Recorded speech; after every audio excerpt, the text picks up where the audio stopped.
अगर आप नीट की प्रिपरेशन कर रहे हैं और आपने मेरे 22 में से 15 क्वेश्चंस के भी आंसर दे दिए, तो इसका मतलब आपकी स्टडी बिल्कुल सही डायरेक्शन में जा रही है। तो जल्दी से स्टार्ट करते हैं एमसीक्यूज की प्रैक्टिस। हम यहाँ पे एमसीक्यूज की प्रैक्टिस कर रहे हैं, वो भी साइंस एनसीईआरटी की लाइन बाय लाइन से क्रिएट किए हुए topic wise with the explanation, जिससे कि अगर आपने चैप्टर अच्छे से रीड नहीं भी किया है तो भी हम इन एमसीक्यूज को उन चैप्टर्स के थ्रू रिलेट करके याद करेंगे, वो भी इजी वे में। और मैं इसमें आपको गारंटी देती हूँ जिन्होंने लर्न नहीं किया है उनको भी याद हो जाएगा। तो चलिए आज का टॉपिक देखते हैं। हमारा है टॉपिक लिविंग वर्ड, ये है पार्ट 1, क्योंकि आपके फर्स्ट चैप्टर में से ही बहुत सारे क्वेश्चंस हो रहे थे, इसलिए मैंने यहाँ पे अभी केवल सॉर्ट करके रखे हुए हैं। तो जल्दी से प्रैक्टिस स्टार्ट करते हैं। और हाँ, आंसर देना मत भूलना, आंसर मुझे कमेंट बॉक्स में जरूर बताइएगा। सो फर्स्ट क्वेश्चन है, which of the following combination represent important defining features of living organisms? इनमें से मैं हिंदी में भी बोल रही हूँ जिससे कि आपको क्वेश्चंस इजी वे में समझ में आ जाए। जब आपको क्लियर हो जाएगा क्वेश्चन तो आप आंसर्स भी उसके इजी वे में दे पाएंगे। So which of the following combination represent the important definition features of the living organism. यहाँ पे ये पूछ रहे हैं लिविंग ऑर्गेनिजम्स की प्रॉपर एक डिफाइन क्या होती है, उसको हम किन किन फीचर से रिलेट करते हैं। ए है growth, reproduction and movement only. B है growth, reproduction, metabolism and ability to sense surrounding. And C है respiration, locomotion and nutrition only. And D है growth, locomotion and excretion only. तो यहाँ पे देखिए राइट आंसर है हमारा। आपने अगर टिक कर लिया है तो दैट इज वेरी गुड, मुझे कमेंट बॉक्स में लिखिएगा जरूर। सो इसका आंसर है हमारा बी। क्यों? क्योंकि लिविंग ऑर्गेनिजम्स ग्रोथ भी करते हैं, रिप्रोडक्शन भी करते हैं, मेटाबॉलिज्म भी होती है and ability to sense surroundings, तो इसीलिए तो उनको लिविंग ऑर्गेनिजम्स बोला जाता है। सो लिविंग ऑर्गेनिजम्स के ये स्टेप आप देख सकते हैं, रिप्रोडक्शन, एक्सक्रीशन, जितनी भी लाइफ प्रोसेसेस होती हैं। रिमेंबर जो आपने 10th क्लास में चैप्टर पढ़ा था लाइफ प्रोसेसेस का, राइट। सो यहाँ पे एक्सप्लेनेशन भी है, living organism exhibit several characteristics including growth, reproduction, metabolism and response to the stimuli. Okay, next की तरफ मूव करते हैं। सरप्राइज, नेक्स्ट है in unicellular organism growth is primarily associated with। जो यूनिसेलुलर ऑर्गेनिजम्स होते हैं उनकी ग्रोथ किससे रिलेटेड होती है, सबसे पहले कैसे होती है उनकी ग्रोथ। ए है इंक्रीज इन साइज ओनली, वो अपने साइज में बड़े हो जाते हैं। बी है increase in the cell numbers by cell division, उनके सेल नंबर जो होते हैं वो सेल डिवीजन के थ्रू बढ़ते जाते हैं, राइट। और सी है ऑप्शन हमारा accumulation of the material on the cell surface. And D है fusion of two cells, right. तो यहाँ पे देखिए यूनिसेलुलर का पूछ रहे हैं, तो यूनिसेलुलर रिकॉल करिए जिनमें सिर्फ एक सेल होती है, राइट। तो यहाँ पे राइट आंसर है हमारा B, increase in the cell number by cell division, sorry. और ये यहाँ पे देखिए बर्डिंग इन यीस्ट दिखाया गया है, इसीलिए मैंने यहाँ पे पिक्चर्स भी अपलोड की हैं जिससे कि आपको ना एग्जाम्पल के तौर पे सारी चीजें जो एग्जाम्पल्स हैं, आंसर्स हैं, वो माइंड में सेट हो जाएं। So in unicellular organisms growth generally occur through the cell division। इनमें ग्रोथ कैसे पता चलेगी भाई, ये सेल डिवीजन करेंगे तभी तो इनकी ग्रोथ पता चलेगी। बाय द वे एक बैक्टीरिया है अगर, तो एक बैक्टीरिया जब सेल डिवाइड करेगा ग्रोथ तभी तो उसकी ग्रोथ पता चलेगी ना, right. So resulting in an increase in the number of the cells in the population, right. Next है ग्रोथ इन अ माउंटेन और sand mounts occur due to. जो ग्रोथ होती है ना माउंटेन्स, अपने आप माउंटेन्स बड़े हो जाते हैं, उनकी हाइट बड़ी हो जाती है, उनकी विड्थ बड़ी हो जाती है। और सैंड माउंट्स जो बालू के ढेर बनते हैं तो वो किस कारण से होता है। ए है सेल डिवीजन, बी है internal synthesis of cellular material, and C है accumulation of material on the surface, and D है रिप्रोडक्शन। तो देखिए माउंटेन और सैंड माउंट्स हैं, वो कोई लिविंग थिंग्स तो है नहीं जिसमें सेल होगी या इंटरनल सेल होगी, तो थोड़ा सा आप ब्रेन यूज करेंगे तो बहुत इजी आंसर है। तो यहाँ पे है C, accumulation of the material on the surface. तो एक्सप्लेनेशन आप देख सकते हो यहाँ पे, देखिए एक्रीशन एक प्रोसेस होती है, ये एनसीईआरटी में एज इट इज दी हुई है, तो इसको अच्छे से पढ़िएगा और लर्न कर लीजिए। जो भी नॉन लिविंग थिंग्स होते हैं ना वो कैसे अपनी बॉडी को इंक्रीज करते हैं, जैसे अपना लेंथ को इंक्रीज कर रहे हैं, विड्थ को इंक्रीज कर रहे हैं, तो वो कैसे करेंगे। सपोजिंगली आपके घर में स्टोर रूम में कोई चेयर पड़ी हुई है, ठीक है, उस चेयर पे क्या हो रहा है, बहुत सालों तक वो ऐसे ही पड़ी हुई है, तो उस पर क्या होगा, डस्ट पार्टिकल एक्यूमुलेट होते रहेंगे। तो एक्यूमुलेशन से क्या होगा, जो उसकी विड्थ थोड़ी सी थी, अब थोड़ी सी तो बढ़ जाएगी ना, थोड़ा तो मार्जिन आएगा ही। और दूसरी बात, ऐसे ही आप अपने किचन में देख लीजिए भाई, किचन में अगर डेली साफ सफाई हो रही है तो that is very good, but कुछ चीजें ऐसी होती हैं जहाँ पे ना ऑयल पार्टिकल्स, डर्ट पार्टिकल्स इकट्ठा होते रहते हैं, तो वहां पे क्या होगा, एक तरीके का ये भी तो एक्रीशन है। नॉर्मल लैंग्वेज में समझेंगे ना तो आपको इजी तरीके से ये सारी चीजें याद हो जाएंगी, ठीक है। हम क्या, सराउंडिंग अपनी जितनी भी चीजें ना उनको रिलेट करके पढ़िए तो आपको बहुत अच्छे से याद होगा, राइट। तो यहाँ पे एक्सप्लेनेशन देख लीजिए। Non-living object can appear to grow because material is added to their external surface। जो मटेरियल, जो भी डस्ट पार्टिकल है, ऑयल पार्टिकल है, किसी का भी, तो वो क्या है, एक्सटर्नल सरफेस पे जाता है, इंटरनली कोई हार्म नहीं करेगा, सो एक्सटर्नल सरफेस पे आएगा। So this process is known as the accretion. Next है, why can the growth not be considered an all inclusive defining property of living organism. यहाँ पे ये बोला गया है कि ग्रोथ को हम क्यों नहीं कंसीडर करते हैं, हम ग्रोथ को एक लिविंग ऑर्गेनिजम्स की डेफिनेट प्रॉपर्टी क्यों नहीं मानते हैं, ठीक है। क्यों, ए है plants do not grow, B है animals do not grow continuously, C है non living object can also show the growth by accretion, and D है growth occur only in the unicellular organism. देखिए ये D option का तो देखिए कोई sense नहीं बनता, राइट। तो यहाँ पे आंसर है हमारा C, non living object can also show the growth by accretion. देखिए एक्रीशन आया ना, it is the same process अभी जो मैंने आपको एक्सप्लेन किया कि अगर बहुत सालों तक, भाई माउंटेन के ऊपर देखो कोई कवरिंग नहीं है, वहां पे sand particle, dust particle, rain भी आ रही है, सारी चीजें हैं, तो वहां पे क्या होता रहता है कि पार्टिकल्स जो है वो एक के ऊपर एक एक्यूमुलेटिव, मतलब इकट्ठा होते रहते हैं, राइट। सो यहाँ एक्सप्लेनेशन है, mountain, sand mounts and the other non living object may increase in size due to the surface accumulation, so the growth alone cannot distinguish living from the non-living entities, right? So next है, continuous growth throughout the life span। जो continuous growth होती रहती है पूरी life में, as seen in the plant is called, ठीक है। जो जैसे प्लांट्स में कंटिन्यूअस ग्रोथ होती रहती है, अगर कोई ब्रांच टूट जाती है तो ब्रांच आ भी जाती है, लीव्स और निकलती रहती हैं। बहुत सारे हमारे सराउंडिंग में ऐसे ट्रीज होते हैं जो बहुत साल पुराने हैं, तो उनमें क्या है, इन ग्रोथ हो रही है ना, तो ऐसी ग्रोथ को क्या बोलते हैं। ए है डिटर्मिनेट ग्रोथ, बी है इनडिटर्मिनेट ग्रोथ, सी है एक्रीशन, एंड डी है रिप्रोडक्टिव ग्रोथ। सो देखिए आंसर है हमारा इनडिटर्मिनेट ग्रोथ, राइट। इनडिटर्मिनेट का मीन्स ही होता है जिसको हम अनलिमिटेड, ठीक है, जिसको हम डिफाइन नहीं कर सकते। So plants generally show indeterminate growth, meaning growth can continue through out the life, right. यहाँ पे कोई भी प्लांट है वो पहले इतना ग्रो हुआ, फिर वो बढ़ते ही चला जा रहा है। जैसे क्रीपर्स, क्लाइंबर्स होते हैं, और क्लाइंबर्स क्या होते हैं, अगर आप उनको थोड़ा सा भी सपोर्ट किसी भी चीज का दे देंगे ना, तो वो क्लाइंब करते रहते हैं, अपनी सरफेस पे वो बढ़ते रहते हैं, उनकी लेंथ बढ़ती ही रहती है। ओके, सो नेक्स्ट है growth that occur only up to a certain age, ठीक है, as commonly observed in the animal is called. देखो जो ग्रोथ होती है एक सर्टेन एज तक का, जैसे हाइट है हमारी, तो हमारी हाइट मेल में आपको पता है कि 14 to 16 ईयर, 17 ज़्यादा से ज़्यादा, गर्ल्स में भी सेम होती है कि 14-15 ईयर तक ही उनकी हाइट बढ़ती है।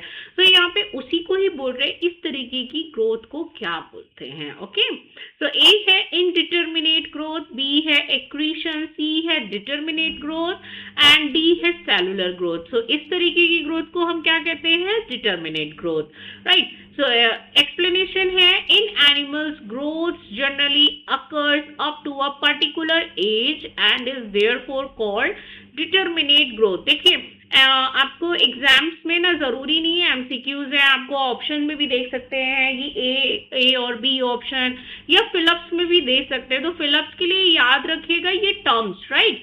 तो जरूरी नहीं है ऑप्शन में आपको आएगा, बट आपको अगर ये चीजें लर्न है ना तो आप वहां पे अपना आंसर दे सकते हैं इजी।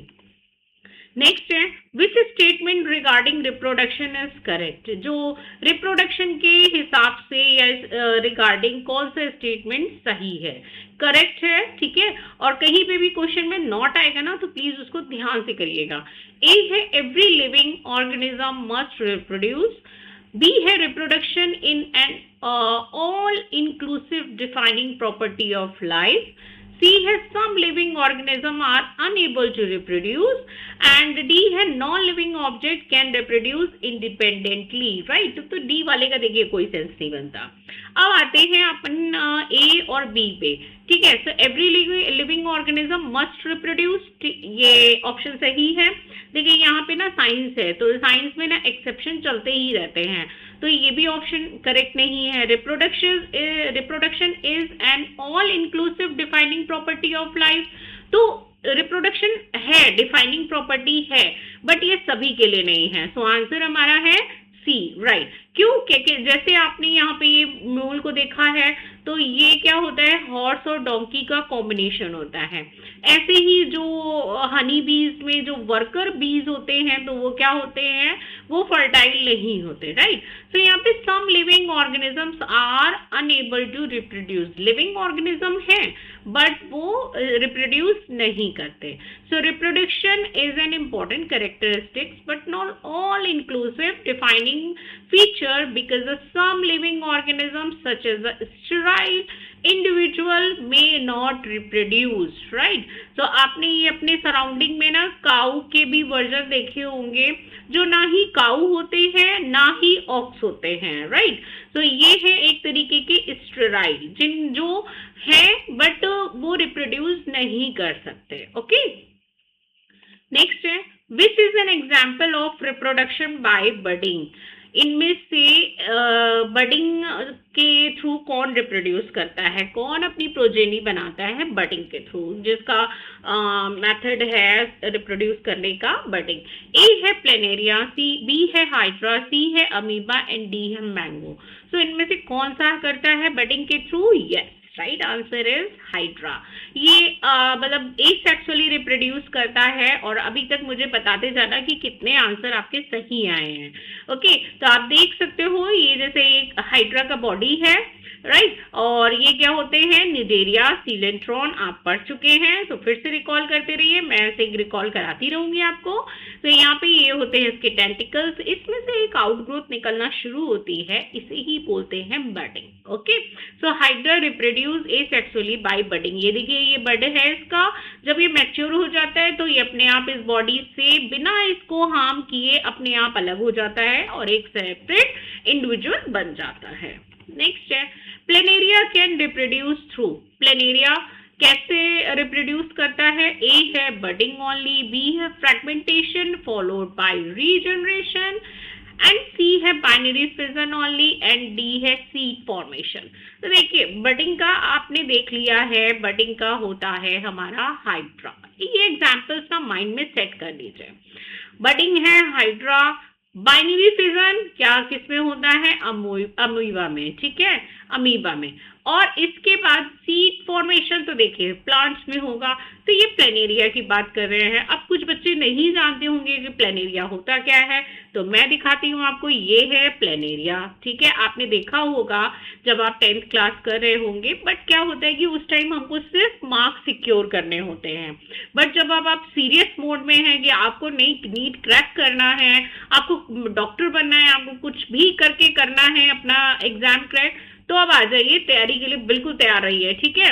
तो यहाँ पे बी है फ्रेगमेंटेशन फॉलोड बाय रीजनरेशन, आपने ये देखा होगा इस तरीके का।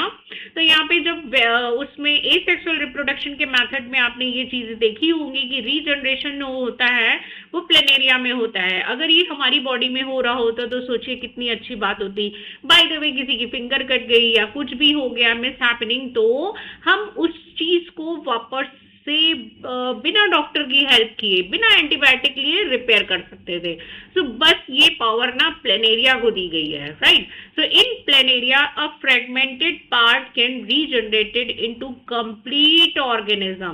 This is associated with the regeneration. मतलब आप इसको कहीं से भी काट दो, देखो यहाँ से काटा गया है, यहाँ से काटा गया है, और फिर ये क्या, जो भी बॉडी है इसकी जो अभी मिस हो गई है, वो बॉडी ये अपने आप रीजनरेट कर लेता है। ओके, नेक्स्ट है which pair is correctly matched. इनमें से कौन सा पेयर जो है वो करेक्टली मैच्ड है। ए है हाइड्रा बाय फ्रेगमेंटेशन, बी है प्लेनेरिया बाय रीजनरेशन, सी है mango by budding and D है ईस्ट का सीड फॉर्मेशन। देखो अगर मैंगो में बडिंग प्रोसेस होने लगी ना तो फिर तो बहुत अच्छी बात है, क्योंकि मैंगो क्या करता है, हमारा सीड फॉर्मेशन करता है। तो ये और ये जो है वो बिल्कुल इनकरेक्ट है। अब बचा है हाइड्रा और प्लेनेरिया। तो प्लेनेरिया भी आपने पढ़ा ना, फिर से रिकॉल करिए। प्लेनेरिया में क्या था, फ्रेगमेंटेशन बाय रीजनरेशन। तो यहाँ पे कौन सा एग्जाम्पल नहीं है, right. Planaria is a classic example of reproduction through regeneration. Hydra reproduce by budding, हमने देख लिया। while fungi may reproduce through the spores of fragmentation। तो इनकरेक्ट क्या नहीं था, पेयर इज करेक्टली मैच्ड।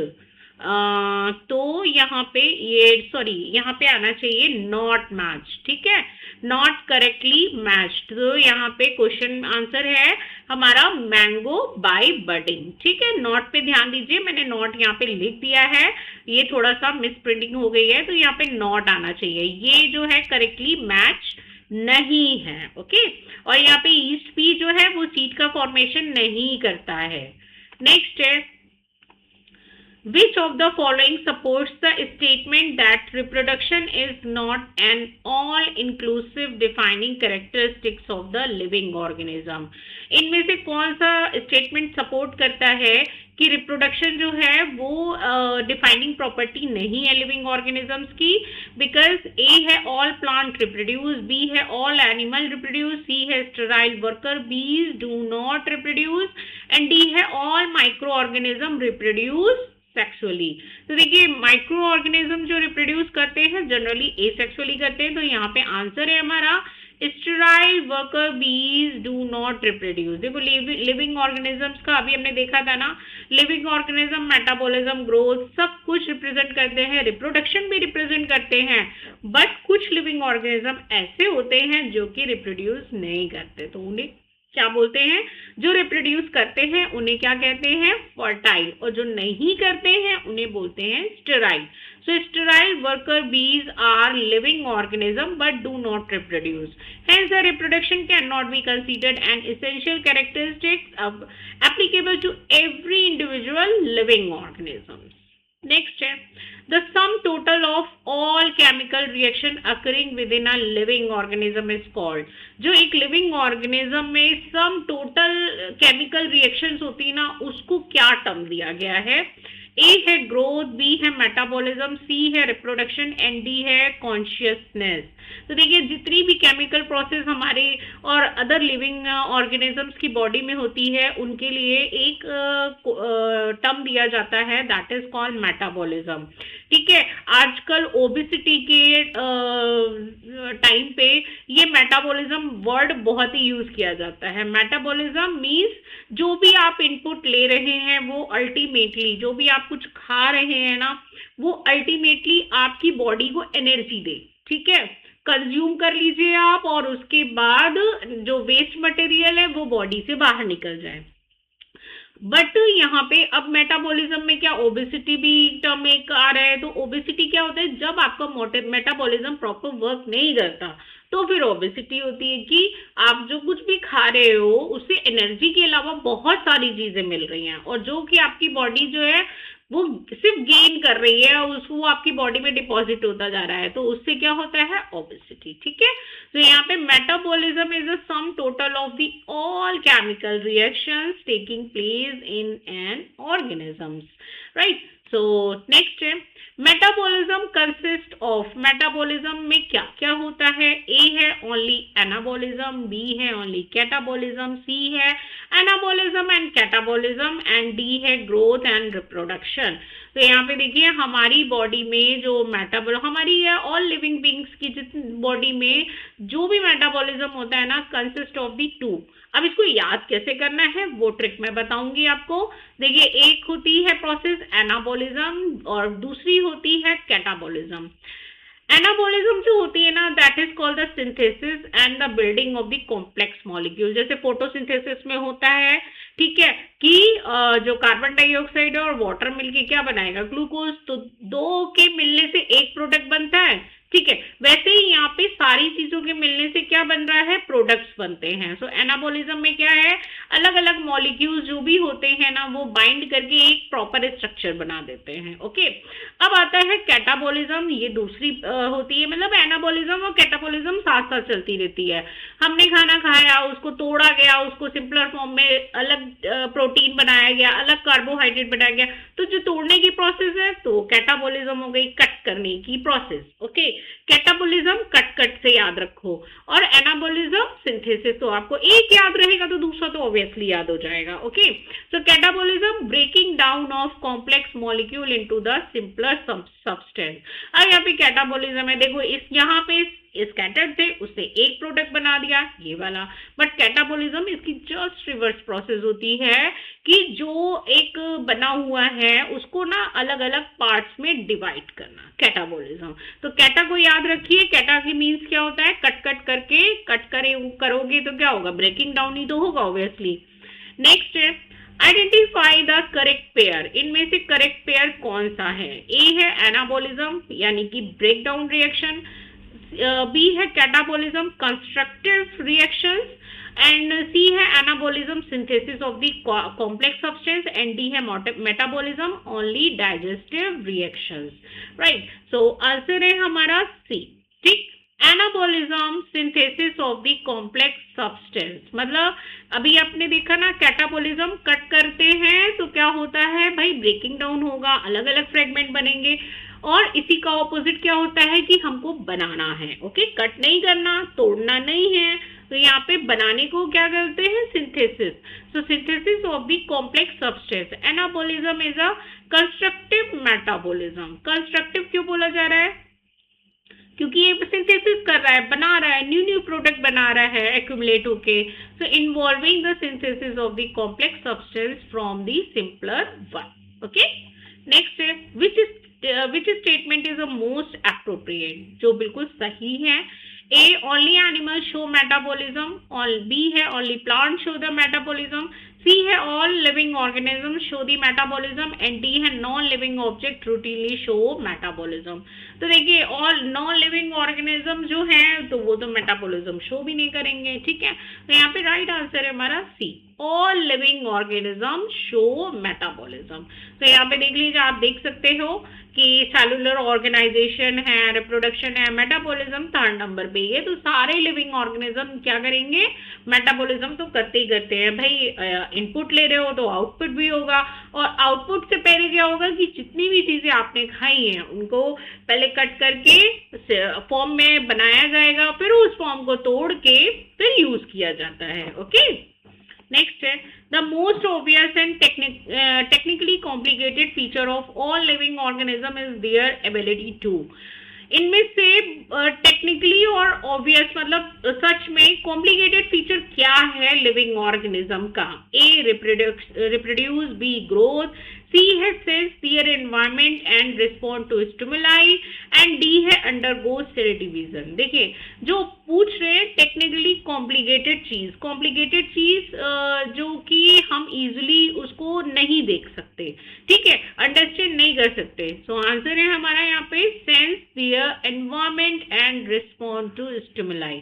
जैसे कि अभी ये इन्होंने यहाँ पे ये हीट हो रहा था, आपको स्टिमुलस पता होगा, आपने स्टिमुलस में ये मिमोसा प्रोटिका देखा भी होगा जिसको छुई में बोलते हैं और टच मी नॉट प्लांट भी बोलते हैं। तो यहाँ पे क्या होता है कि living organism can sense environmental change and respond to them this responsibleness is an important feature of life. तो वही कह रहे हैं ना कि जैसे अब आपको पता है कि यहाँ पे हीट है, ठीक है।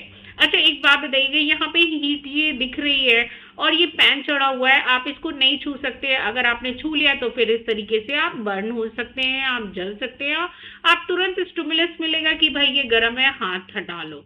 बाय द वे अगर ये हीट भी नहीं दिख रही है, कोई पैन है वो केवल स्टोव पे ना रखा हुआ है, ठीक है, कोई पैन है वो स्टोव पे रखा हुआ है, हीट नहीं जल रही, आप इसको कैसे सेंस कर सकते हो कि ये ठंडा है या गर्म है, बताइए।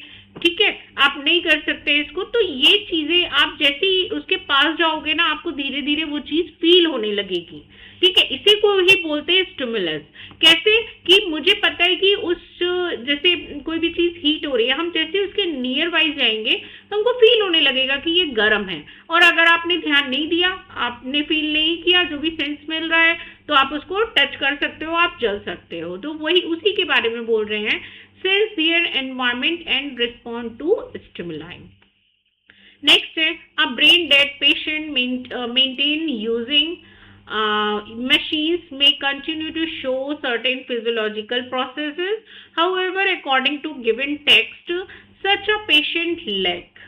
ठीक है, अगर कोई ब्रेन डेड पेशेंट है जो कि बिल्कुल सेंस नहीं कर सकता, कुछ भी नहीं बता सकता, कोई मूवमेंट नहीं शो कर सकता, तो सारी की सारी प्रोसेस जो होती है उसकी मशीन के थ्रू होती है। तो अकॉर्डिंग टू इसके ऐसे पेशेंट में क्या नहीं है, ए है मेटाबॉलिज्म, बी है सेलुलर ऑर्गेनाइजेशन, सी है सेल्फ कॉन्शियसनेस एंड डी है केमिकल रिएक्शन। देखिए मैंने आपको बोला है कि एनसीईआरटी की लाइन बाय लाइन से क्वेश्चंस होंगे, तो ऑफकोर्स ये उसी की लाइन बाय लाइन से है, जिससे कि आपको ज़्यादा मेहनत करने की ज़रूरत नहीं पड़ेगी और आपका टाइम भी सेव हो जाएगा। इसीलिए अब यहाँ पे इस ऐसे पेशेंट के पास क्या नहीं है, वो मेटाबॉलिज्म कर रहा है, क्योंकि आप ऐसे पेशेंट को जो कोमा में है उनके देख सकते हो कि फूड पाइप लगी रहती है। सेलुलर ऑर्गेनाइजेशन मीन्स उनके रिपेयर भी हो रहा है सेल बॉडी में, क्यों, क्योंकि वो अभी लाइव है। और उसके बाद केमिकल रिएक्शन वो भी चल रही है, क्योंकि वो सारी चीज़ों का उसकी बॉडी जो है, माइंड भले रिस्पॉन्स नहीं कर रहा है बट बॉडी जो है वो तो मेडिसिन वगैरह का रिस्पॉन्स कर रही है ना।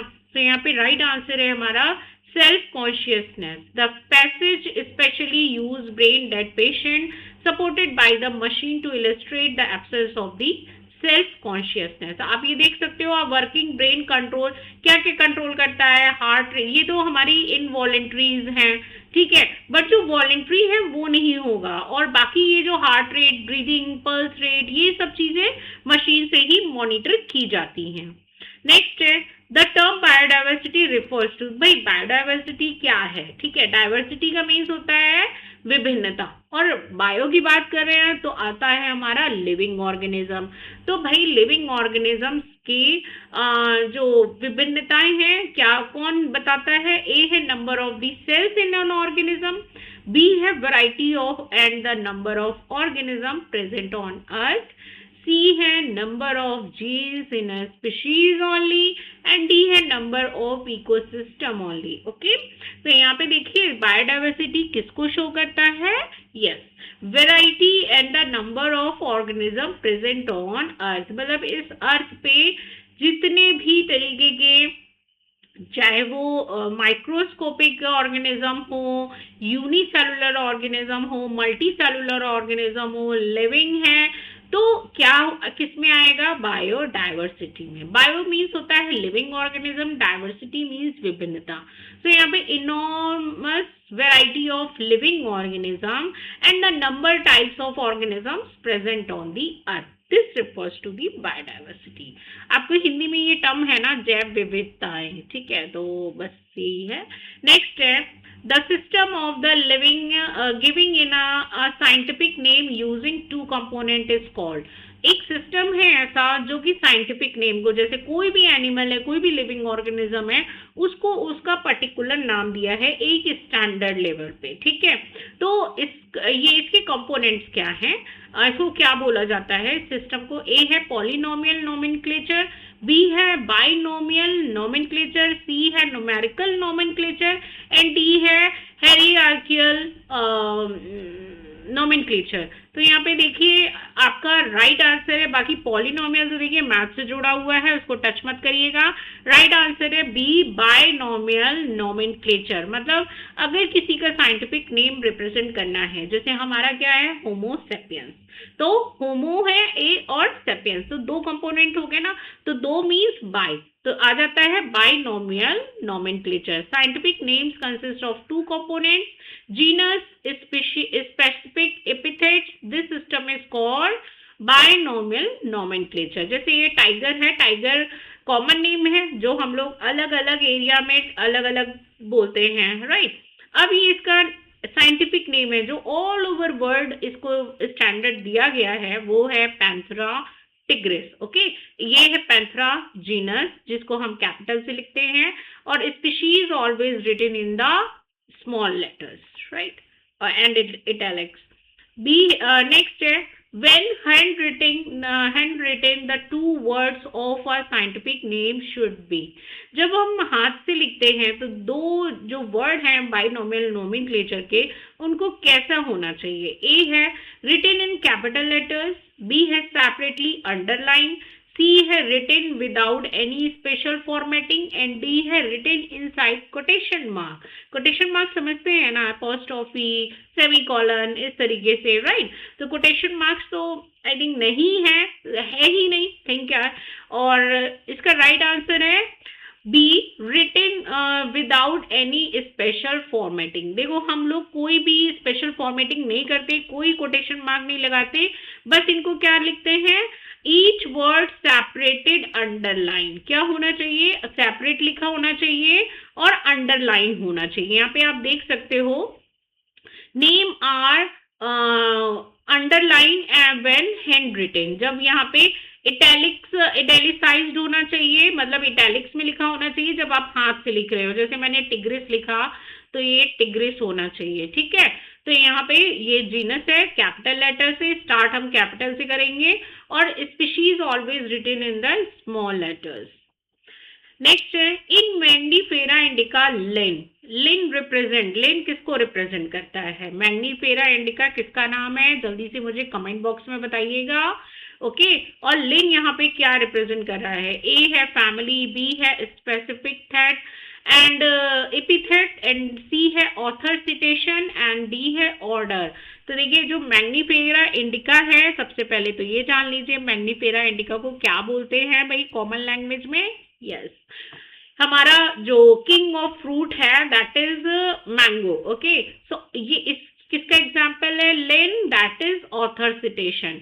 जब आप गूगल पे विकिपीडिया पे चेक करते हो ना, कोई भी चीज चेक करते हो, तो उस स्टेटमेंट के बाद वहां पे एक नाम आता है कि ये जो स्टेटमेंट दिया हुआ है वो इस ऑथर ने या इस स्पीकर ने दिया हुआ है। ओके, आपने जो पोएट या पढ़ी होगी पोइट्री वगैरह, तो उसमें भी यही देते हैं कि ऑथर का नाम देते हैं। ओके, मतलब एक रेफरेंस देते हैं कि ये स्टेटमेंट कहाँ से लिया गया है, इसे ही बोलते हैं author citation. Okay, so the author's name or abbreviated author citation may be written after the specific epithet. लिन किसको रिप्रेजेंट करता है? लीनियस को। क्यों? मैग्नीफेरा इंडिका जो मैंगो को नाम मिला है ना, तो वो किसने रिप्रेजेंट किया है? लीनियस ने। हम यहाँ पे देख सकते हैं कोई भी आर्टिकल है ना, तो इस तरीके से हैशटैग करके दिया होता है, पेज नंबर भी दिया होता है, समटाइम्स वेबसाइट भी दी होती है। तो दिस इज नोन एज, मतलब वो पर्टिकुलर चीज कहाँ से, मतलब जो ऑथराइज्ड है वो कहाँ से लिया गया है, इसको बोलते हैं ऑथर सिटेशन। नेक्स्ट है when both generic and specific names are identical the organism is said to have. अगर जो अभी हमारा जेनेरिक मतलब जीनस और स्पीशीज का नाम था ना भाई कि क्या था? पैंथेरा टिग्रिस था भाई। तो ये बोल रहे हैं, ये तो देखो दोनों अलग अलग हैं, ठीक है। अब यहाँ पे अगर मैं यहाँ पे साथ साथ सेम नाम रखूं, जैसे मैं एक एग्जांपल देती हूँ, कटला कटला, आपकी बुक में भी ये दिया हुआ है कटला कटला, मतलब जो जीनस है वो भी कटला है और जो स्पीशीज है वो भी कटला है। आप कटला कटला दो बार बोलिए। जैसे हमारा है होमो सेपियंस, ठीक है, तो होमो अलग है, सेपियंस अलग है। ओके, दो जीनस अलग अलग और स्पीशीज अलग अलग नाम के हैं। बट अगर किसी में जीनस और स्पीशीज दोनों सेम नाम के हैं तो आप उसे क्या बोलोगे? ए है सिनोनिम्स, बी है टोटोनिम, सी है होमोनिम एंड डी है मोनोनिम। ठीक है, तो राइट आंसर है हमारा टोटोनिम। इसको याद कर लीजिए, ये क्वेश्चन बहुत कॉमन सा है, आता है। A scientific name in which genus and species epithet are identical, मतलब same, is called tautonym. Example Catla catla, और यहाँ पे देखो एक पीपा पेपर दिया हुआ है। ठीक है, ये क्या है? ये इसका जीनस है और ये इसकी स्पीशीज है। ठीक, तो scientific name in which the same word is used for the both genus and species are known as the tautonyms. Right, तो अभी आपको अगर दो जीनस और स्पीशीज के नाम बिल्कुल सेम दिख रहे हैं तो आप उसको क्या बोलोगे? टोटोनिम, मतलब ट्विन। ठीक है, ट्विन से टी याद रखिए, ट्विन का टी, तो टी से क्या आ जाएगा? टोटोनिम। तो अगर आपको इसी तरह से एमसीक्यूज की प्रैक्टिस करनी है, और प्लीज मुझे कमेंट बॉक्स में ये जरूर बताइएगा कि आपका स्कोर आज कितना रहा। आपने 22 क्वेश्चंस में से कितने क्वेश्चंस जो हैं आपके करेक्ट निकले हैं? ओके, और इसी के साथ साथ जितने भी आंसर्स हैं वो मुझे कमेंट बॉक्स में देते रहिए। और इसके साथ मैं मिलूंगी आपको नेक्स्ट वीडियो में, जिसमें मैंने इसी टॉपिक का पार्ट 2 बनाया हुआ है और उसमें मैंने प्रीवियस ईयर के क्वेश्चंस भी अपलोड किए हुए हैं, तो आप उसको देखना मत भूलिएगा। मिलते हैं नेक्स्ट वीडियो में। Thank you so much for watching this video. धन्यवाद।